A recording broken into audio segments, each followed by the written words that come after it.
सत्संग का एक क्षण हमारे जीवन में किस तरीके से बदलाव लाता है, ये हम एक कहानी के द्वारा समझ सकते हैं।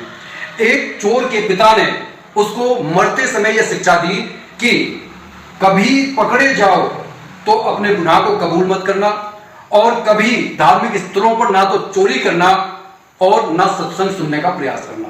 अब एक बार की बात है कि वह सत्संग से गुजर रहा था, तो वहां पर उसके कानों में कुछ शब्द चले गए।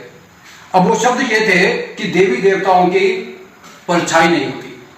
अब उसी दौरान उसने कहीं चोरी करने के बाद राजा के सिपाहियों ने उसे पकड़ लिया। उसको बहुत प्रताड़ित किया गया, लेकिन उसने कबूला नहीं। मंत्री ने यह सोचा कि अगर किसी तरीके से कोई हम षड्यंत्र करके इससे कबूलवा लें तो उसको दंड दिया जा सकता है।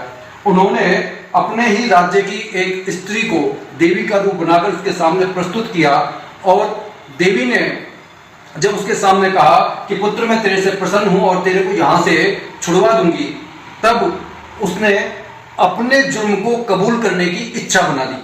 लेकिन जब उसने देखा कि उसकी परछाई बन रही है, तब उसे वो सत्संग की बात याद आ गई कि देवताओं की देवियों की परछाई नहीं बनती।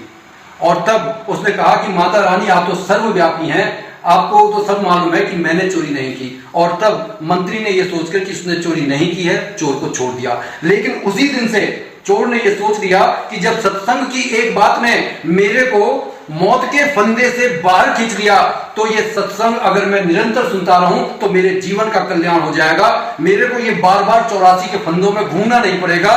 और उसी दिन से उसने चोरी छोड़ दी और वह साधु बन गया। बोलिए जय जय सीताराम।